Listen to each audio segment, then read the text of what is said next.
Hi smart people, how are you all. So यार आज हम स्टार्ट कर रहे हैं हमारा वापस से एक नया चैप्टर जिसका नाम है एनिमल टिश्यू। आई नो कुछ बच्चे ऐसे हैं जिनको ये चैप्टर जो है थोड़ा सा बोरिंग लगता होगा, बट ट्रस्ट मी, कसम से ये चैप्टर जो है ना ये बहुत इंटरेस्टिंग चैप्टर है। क्योंकि इस चैप्टर में हम क्या करने वाले हैं, हम पोस्टमार्टम करने वाले हैं। हम बॉडी के हर एक पार्ट को निकाल के आपके सामने रख देंगे कि भाई देखो इसमें इस तरह की सेल पाई जाती है। एंड दूसरा ये चैप्टर पढ़ना क्यों ज़रूरी है, क्योंकि इस चैप्टर का लिंक जो है ना वो घुमा फिरा के ना कहीं से आपको दूसरे चैप्टर से लिंक हो ही जाएगा। मान लो अगर आप चैप्टर पढ़ रहे हो breathing and exchange of gases, तो इस चैप्टर में आप देखोगे ट्रैकिया, ब्रोंकियोल्स, इनमें तरह तरह की सेल्स पाई जाती हैं। और वो हम कहाँ सीखने वाले हैं, इस चैप्टर में सीखने वाले हैं सर। तो एनीवेज ये चैप्टर जो है ये कहीं ना कहीं से बाकी चैप्टरों के साथ कनेक्ट होता ही है, इसीलिए इस चैप्टर को पढ़ना बेहद आवश्यक है।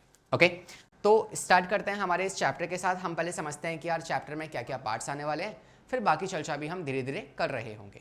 सबसे पहला, इस चैप्टर में हमें 4 पार्ट्स मेजरली पढ़ने हैं। पहला हम बात करेंगे टिश्यूज़ के बारे में, राइट। तो हमें टाइप्स ऑफ टिश्यूज़ आने चाहिए, जिस तरीके से आप प्लांट्स में पढ़ते हो टाइप्स ऑफ टिश्यूज़, है ना, परमानेंट टिश्यूज़, मेरिस्टेमेटिक टिश्यू, ऐसे ही हमारी बॉडी, ह्यूमन बॉडी के अंदर भी टिश्यूज़ पाए जाते हैं, राइट। और वो टिश्यू कौन कौन से हैं, वो टिश्यू जो है वो आपका हो सकता है एपिथेलियल टिश्यू, वो टिश्यू आपका हो सकता है एक तरीके से कनेक्टिव टिश्यू, वो टिश्यू आपका हो सकता है मस्कुलर टिश्यू और नर्वस टिश्यू। ये 4 तरह के टिश्यूज़ आपके पास अवेलेबल हैं और इन टिश्यूज़ को हमें डिटेल में पढ़ना है। तो सबसे पहला बेसिक सा सवाल जो हम बचपन से पढ़ते आ रहे हैं कि यार एक सिंगल सेल है, वो सेल कंबाइन करके एक टिश्यू बनाती है, टिश्यू से फिर आपका पूरा ऑर्गन बनता है, ऑर्गन सिस्टम बनता है और इस तरीके से आप बनते हैं, जो कि है एक ऑर्गेनिज्म। बट क्या ये इतना ईजी है सर? नहीं। हम जानते हैं कि यार टिश्यू अगर हम बात करें और हम डिफाइन कर दें कि sir group of cell, it doesn't make any cell, ये कोई सेंस नहीं बनाता है। क्योंकि अगर आप सिर्फ सेल्स को इकट्ठा करके साथ में रख देंगे तो वो टिश्यू नहीं होता।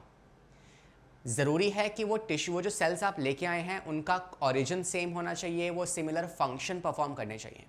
ऐसे तो सर मैं एक काम करता हूँ, मैं एक टिश्यू, एक सेल लेता हूँ एलिफेंट से, एक सेल लेता हूँ किसी और एनिमल से, या एनिमल्स भी छोड़ो, हम एक काम करते हैं, हम एक सेल लेते हैं आपके हार्ट की, एक सेल लेते हैं, एक लंग की सेल लेते हैं, एक स्किन की सेल लेते हैं, एक ब्रेन की सेल लेते हैं, इन सबको इकट्ठा किया, ये ग्रुप ऑफ सेल है। तो क्या ये टिश्यू होगा?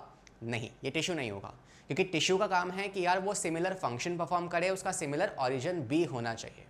ये कुछ बातें हमें दिमाग में रखनी है इस चैप्टर को पढ़ते दौरान। हालांकि बहुत बारीकी, बहुत छोटी सी बात है, मगर हमें आनी चाहिए।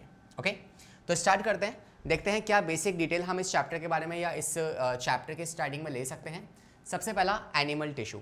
तो यार कौन से वो साइंटिस्ट हैं जिन्होंने इस टिश्यू टर्म को डिफाइन किया था? तो scientist give term animal tissue. तो एनिमल टिश्यू जो है ना, ये टर्म जो है ये किन साइंटिस्ट ने दी थी? उन साइंटिस्ट का नाम है बाइचेट।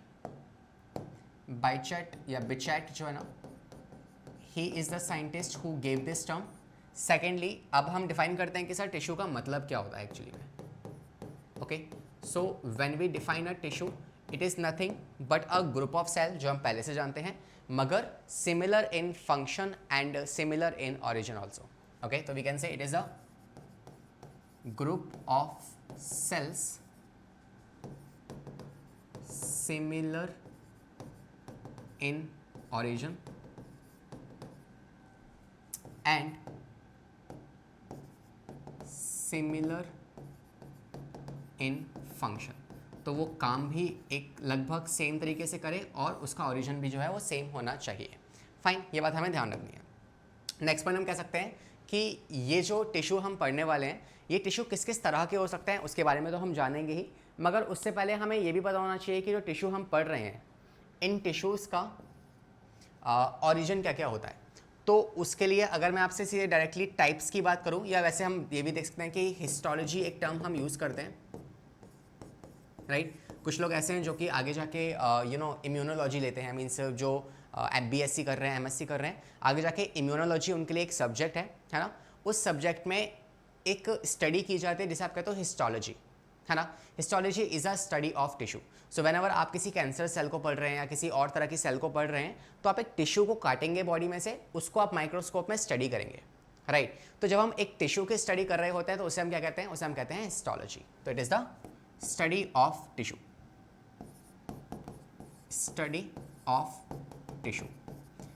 और साथ ही साथ हम एनिमल किंगडम में हमारे पास एक चैप्टर है, उस चैप्टर में हम जानते हैं कि पहली बार जो टिश्यू है ना वो कौन से फाइलम में देखा गया था। तो हम जानते हैं स्पॉन्जेस जो हैं उनके, वो तो वैसे भी आपको पता है पैराजोआ हैं, मतलब उनकी बॉडी सिर्फ सेल से मिलकर बनी है, कि सेल्स इकट्ठे हो गए और उनकी बॉडी बन गई, मगर उन्होंने अभी तक टिश्यू नहीं बनाया। पहला फाइलम जो है जिसमें टिश्यू ऑब्जर्व किया गया वो है सिलेंट्रेटा, ओके, और नाइडेरिया।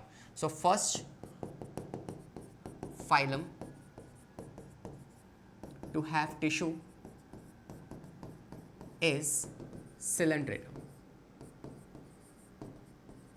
So Coelenterata जो है वो ऐसा पहला फाइलम है जिसमें जो टिश्यू फॉर्मेशन देखा गया था। ओके, अब बात करते हैं कौन कौन से तरह के टिश्यूज जो हैं वो पाए जा सकते हैं।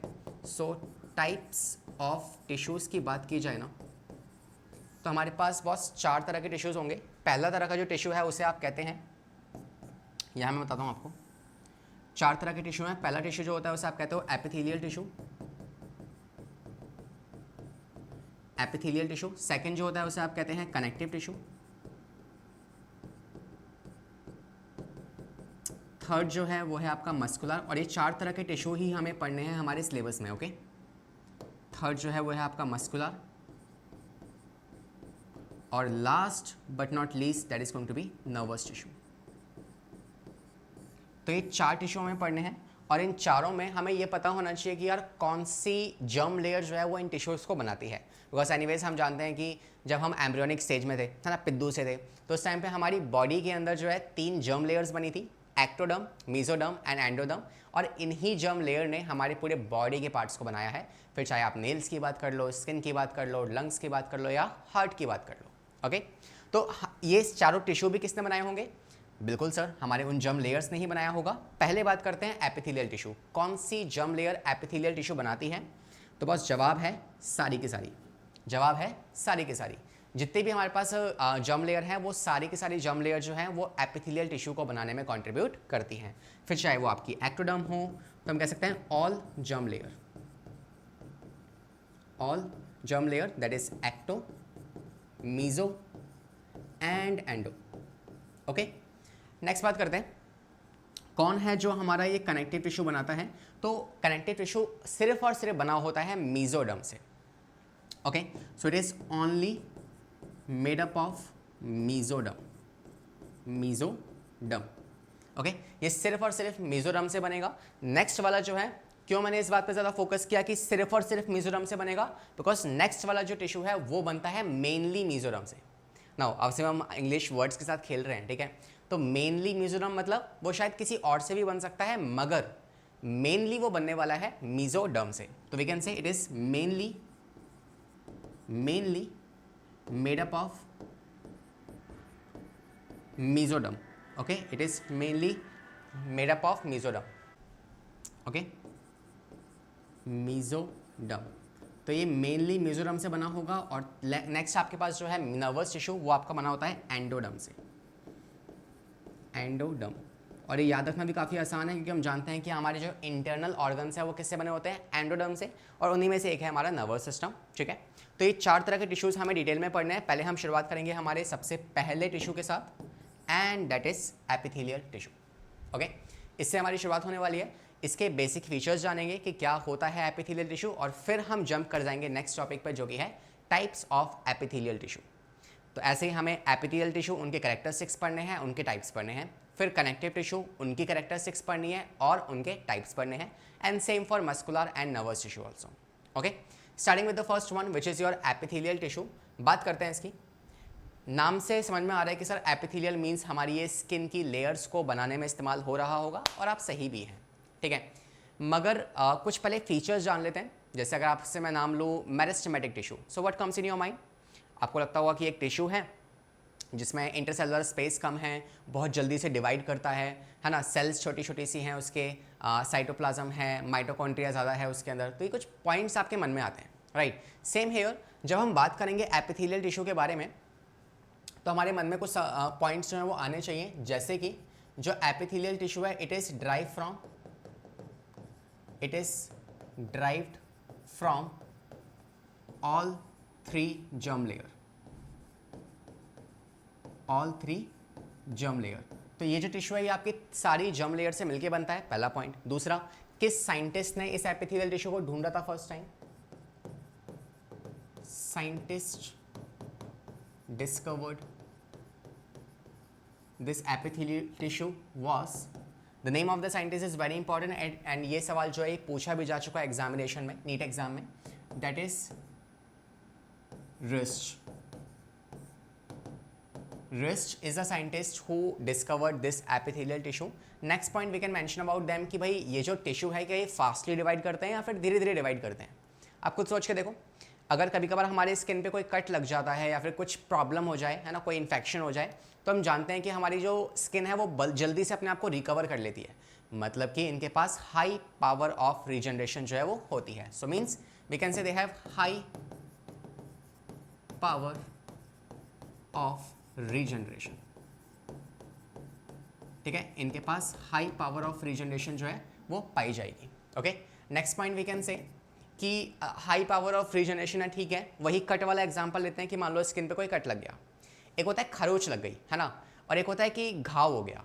तो इट्स लाइक वुंड्स मतलब घाव हो गया, ठीक है। स्क्रैच मतलब हल्का सा चोट लग गई। तो जब हल्का सा स्क्रैच होता है ना, तो आपको पता है कि हमारे स्किन में से ना ब्लड नहीं आता बाहर, बट अगर कोई घाव हो जाए तो वहाँ से ब्लड निकलता है, राइट। मतलब कि अगर ऊपर की थोड़ी बहुत स्किन की लेयर कटेगी ना, उसमें से ब्लड नहीं निकलेगा, मतलब उसमें ब्लड है ही नहीं, है ना, ब्लड है ही नहीं, तभी तो नहीं निकल रहा। तो इन दैट केस आप कह सकते हो कि जो एपिथेलियल टिश्यू है ये ए वेस्कुलर होता है, इट इज़ ए वेस्कुलर। मतलब इसके पास ब्लड वेसल्स की सप्लाई नहीं होने वाली है। तो सर फिर इसको नरिशमेंट कैसा मिलेगा, क्या ये जिंदा है कि नहीं है, कहीं न्यूट्रिशन कहाँ से लेंगे? इन सब सवालों के जवाब हम जानने वाले हैं। Just have some patience. Okay, next point, तो they are a vascular and next meristematic tissue की तरह ही इनके पास भी वेरी लेस इंटरसेलुलर स्पेस पाया जाता है। ये थोड़ा सा ना भिचके रहते हैं ना, धक्का मुक्की में रहते हैं, तो बहुत ज़्यादा इनके पास स्पेस नहीं है। तो we can say they are having very little inter cellular space. तो इनके बीच में स्पेस जो है वैसे ही काफ़ी कम है। नेक्स्ट बात करते हैं कि ये जो टिश्यू है इनको सिक्रीट कौन करता है। मतलब ये जो, जैसे आपसे बात की जाए एपिथेलियल टिश्यू, इस टिश्यू को अगर मैं पील ऑफ करूंगा तो इसके नीचे मुझे क्या मिलेगा, उसे पील ऑफ करूंगा तो उसके नीचे क्या मिलेगा, उसे हटाऊंगा तो उसके नीचे क्या मिलेगा। तो बात करते हैं, सबसे ऊपर आपका एपिथेलियल टिश्यू है, उसके नीचे आप जाएंगे तो आपको मिलेगी बेसमेंट लेयर। तो we can say this tissue is connected to connective tissue. Top most क्या है, एपिथेलियल, फिर एक मेम्ब्रेन आती है जिसे आप कहते हो बेसमेंट मेम्ब्रेन, उसको हटाओगे फिर आपका आएगा connective tissue. So epithelial tissue and connective tissue बीच में ज्वाइन किससे हो रखा है, बीच में एक लेयर से, और उस लेयर का नाम क्या है, बेसमेंट लेयर। तो we can say this epithelial tissue, epithelial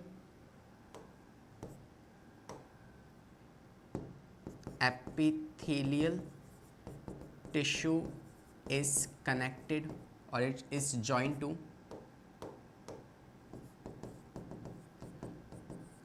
connective tissue via basement membrane, basement membrane। ठीक है, अगर मैं आपको डायग्रामेटिकली थोड़ा सा विजुअलाइज करवाऊं तो आप मान लीजिए कि ये जो है ना, ये हमारा कनेक्टिव टिश्यू है,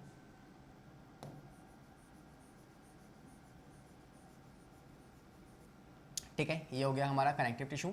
इसके नीचे जस्ट पाई जाएगी क्या, आपकी बेसमेंट लेयर, लाइक दिस। ये तो हो गई बॉस हमारी बेसमेंट लेयर, जिसको मैं दो पार्ट्स में ऐसे डिवाइड कर दे रहा हूँ।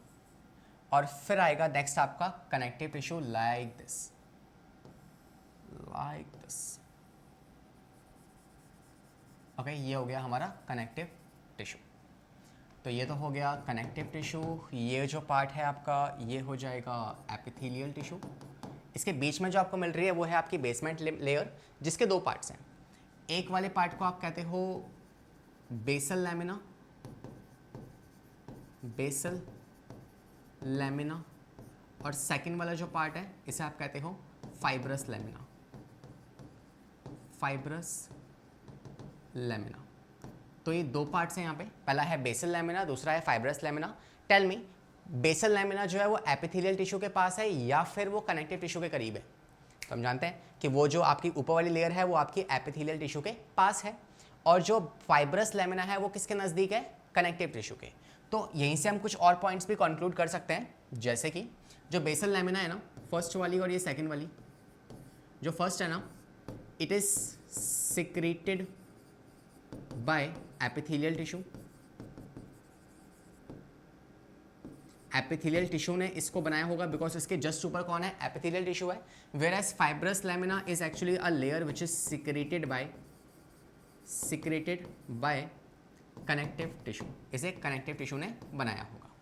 सेकेंड पॉइंट, सर अगर इसको निकाल के देखा जाए माइक्रोस्कोप में तो ये किस चीज़ से बनी हुई है, इसका केमिकल नेचर क्या है, तो हम वो भी कंक्लूड कर सकते हैं कि ये जो बेसल लैमिना है ये बनी होती है, it is made up of, MO means made up of glycoprotein,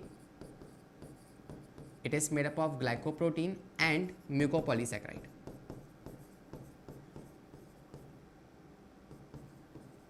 ठीक है, अभी एक बड़ा फैंसी सा नेम है, इसका मतलब बहुत सिंपल है कि ये आपकी कार्बोहाइड्रेट से मिलकर बनी हुई है। Glyco means carbohydrate, proteins means proteins, और mucopolysaccharide means mucus and polysaccharide means again carbohydrate, उनसे मिलकर ये बनी होती है। बात की जाए फाइबरस लैमिना के बारे में तो ये आपकी नाम से ही इंडिकेट कर रही है कि ये फाइबर से मिलकर बनी है। तो it is made up of fibres. But sir किस तरह के फाइबर्स, तो दो तरह के फाइबर्स इसको बनाते हैं, एक है रेटिकुलर फाइबर्स और सेकंड जो है वो है आपका कोलेजन फाइबर्स। तो ये जो फाइबर्स हैं ये इसको बनाते हैं। तो हमने क्या क्या पॉइंट्स अभी तक पढ़ लिए हैं। पहला हमने बात करी है कि सारी की सारी तीनों जो लेयर हैं वो इसको बनाती हैं, और दूसरा हाई पावर ऑफ रीजनरेशन है, एवेस्कुलर होता है, और इंटरसेलुलर स्पेस भी इसके बीच में कम पाया जाता है। एक और इम्पॉर्टेंट बात कि जब हमारी एम्ब्रियोनिक या हमारी जो बॉडी बनना स्टार्ट हुई थी तो anyways we were having 3 embryonic layers, 3 embryonic layers इन्होंने मिलके इसको बनाया होगा। अब हमारी बॉडी में सबसे पहला टिश्यू कौन सा बना, because we have 4 types of tissues, right, we have these 4 type of tissues, इनमें से कौन सा टिश्यू सबसे पहले बना होगा।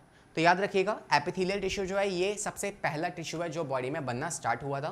तो हम कह सकते हैं कि it is the first formed tissue, it is the first formed tissue during embryonic life. Okay, embryonic life में पहला बनने वाला जो टिश्यू है ना वो कौन था, वो यही था। तो सबसे पहला जो टिश्यू बनता है वो कौन सा बनता है, यही वाला बनता है। तो यहाँ से हम कुछ पॉइंट्स को हाईलाइट कर लेते हैं एक बार, ताकि हमें ये बातें याद भी रह जाएं और हम नोट्स में भी इनको साथ ही साथ हाईलाइट कर पाएँ। तो let me just choose this yellow colour. तो एक तो ये पॉइंट हो गया कि एपिथेलियल एम्ब्रियोनिक लाइफ में सबसे पहले बनता है ये, ठीक है। नेक्स्ट पॉइंट, बेस में मेम्ब्रेन जो है उसके साथ ये कनेक्टेड होता है। Okay sir. Next point, intercellular spaceless है, एवेस्कुलर पॉइंट भी इसका काफ़ी इंपॉर्टेंट है, तो इस चीज़ को याद रखिएगा। एंड रोएस साइंटिस्ट ने इसको दिया है और ये तीनों की तीनों जर्म लेयर से मिलके बनता है। So these are the points for this, hopefully it's clear to you. Next कुछ और पॉइंट्स भी हम यहाँ पे ऐड कर सकते हैं कि जैसे ये टिश्यू बॉडी में कहाँ कहाँ पाया जाता है। तो ये जो है आपके जितने भी ऑर्गन्स हैं, लाइक लिवर हो गया, किडनी हो गया, उनके ऊपर एक लेयर फॉर्म करेगा, उनके अंदर एक लेयर फॉर्म करेगा। So this tissue is found on the surface of body, means skin पे तो है ही, साथ में ये ऑर्गन्स के सरफेस पे भी पाया जाता है। So we can write one more point here that just a minute, पेनों की कमी हो गई। वी कैन से हियर कि this tissue is found on the surface of body and organs. Body और ऑर्गन्स उन दोनों ही के ही सरफेस पे ही पाया जाएगा, that is lined inside and outside. अंदर भी और बाहर भी दोनों की तरफ ही क्या करेगा, लाइन करने वाला है आपके बॉडी के ऑर्गन्स को, ठीक है। इस बात का भी आप एक पॉइंट बना सकते हैं। So these are the basic fundamental points about the epithelial tissue. And किन किन साइंटिस्ट ने इसको ढूंढा, स्पेस इनके बीच में कम होता है, सारी जर्म लेयर्स जो हैं इनको मिलके बनाती हैं, और these are the points. Okay, so 1 2 3 4 5 6 7 8, ये 8 पॉइंट्स हमने यहाँ पे मेंशन कर लिए हैं इसके बारे में। अब बात कर लेते हैं हमारे इस लेक्चर के आखिरी पड़ाव के बारे में कि कौन कौन से तरह के एपिथेलियल टिश्यू होते हैं, ताकि हम नेक्स्ट मुलाकात में उन टिश्यूज़ को स्टार्ट कर पाएँ। ओके तो आज का लेक्चर हम बस एक इंट्रोडक्टरी लेक्चर रख रहे हैं, जहाँ पे हमने क्या देखा कि भाई आपके पास जो एनिमल टिश्यू है, इस टिश्यू का मतलब क्या होता है, किन साइंटिस्ट ने इसको दिया और किस किस तरह के टिश्यू होते हैं। फिर हमने स्टार्ट किया एपिथेलियल टिश्यू, जहाँ पे हमने बात करें उनके बेसिक फंडामेंटल पॉइंट्स के बारे में। अब अगर बात की जाए कि भाई जो आपके पास टिश्यू हैं वो किस किस तरह के होते हैं, हमने बात कर ली epithelial tissue, muscular, connective and neural tissue. But epithelial tissue किस किस तरह का है और कहाँ कहाँ पाया जाता है, ये हमें पढ़ना है। तो बात करें एपिथेलियल टिश्यू जिसके टाइप्स के बारे में, तो हम कह सकते हैं ये टिश्यू जो है ये मेजरली आपका 4 तरह का होगा। ठीक है, कौन कौन, अच्छा मेजर बेसिस पे हम इसको डिवाइड कर सकते हैं 2 तरीके से, सिंपल एंड कंपाउंड। ओके तो हम अगर इसको लेयर्स के बेसिस पे डिवाइड करें ना, तो एक तो होगा सिंपल एपिथेलियल टिश्यू,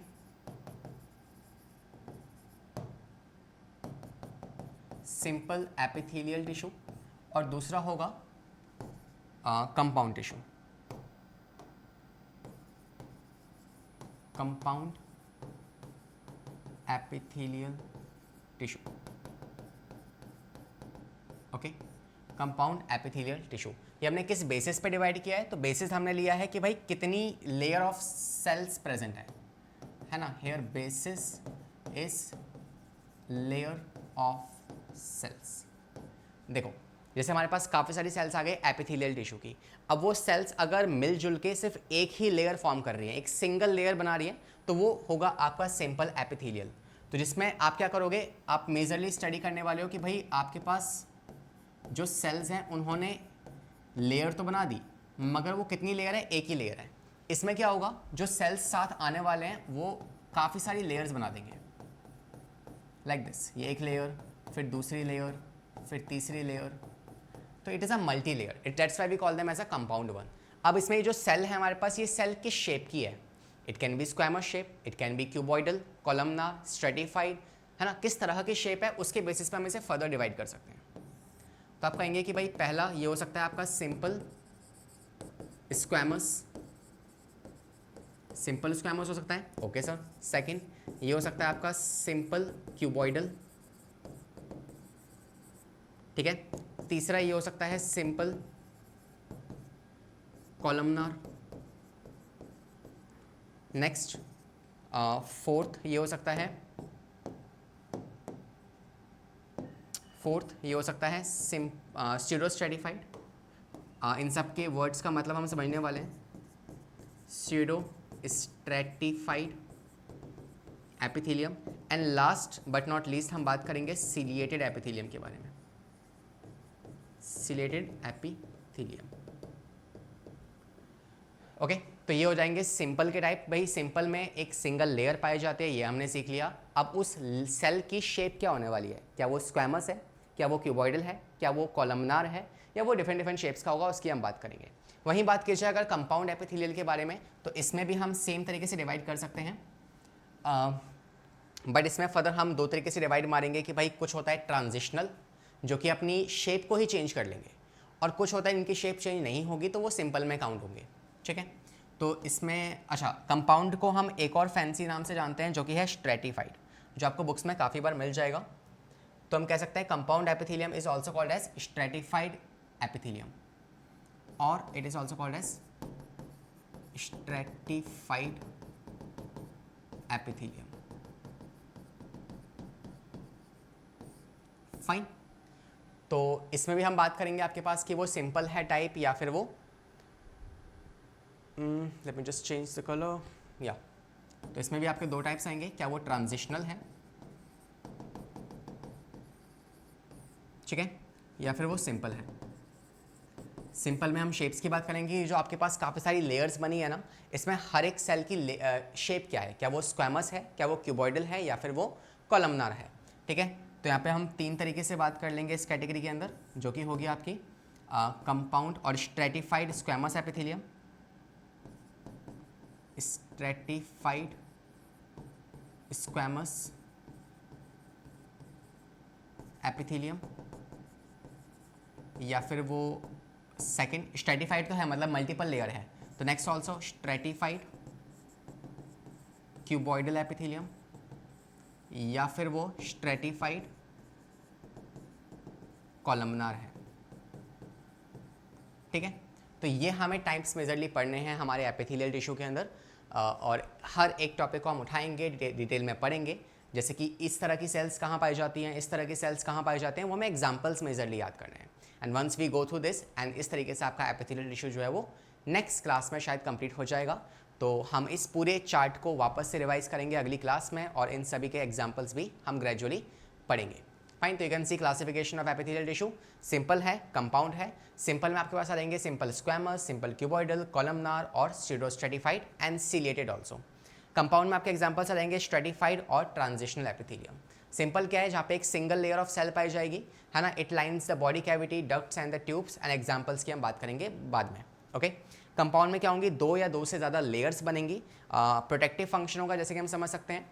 अच्छा, ये सिंगल लेयर है तो इसका मेन काम क्या हो सकता है, जब सिंगल लेयर बन रही है तो इसका मेन काम होगा डिफ्यूजन में, कि एक्सचेंज ऑफ गैसेस करवा दे या फिर सिक्रीशन करवा दे, ठीक है, या फिर कुछ स्टोर कर ले। तो स्टोरेज, सिक्रीशन, ये सब इसके मेन फंक्शन होंगे, है ना। स्टोरेज आप कह सकते हैं, सिक्रीशन आप कह सकते हैं, या फिर डिफ्यूजन आप कह सकते हैं, है ना, एक्सक्रीशन आप कह सकते हैं। तो ये सब जो है ये इस सिंपल एपिथेलियम के मेन फंक्शन होंगे, और कंपाउंड का मेन काम होगा कि वो मेजरली प्रोटेक्शन करने में इस्तेमाल हो। डन।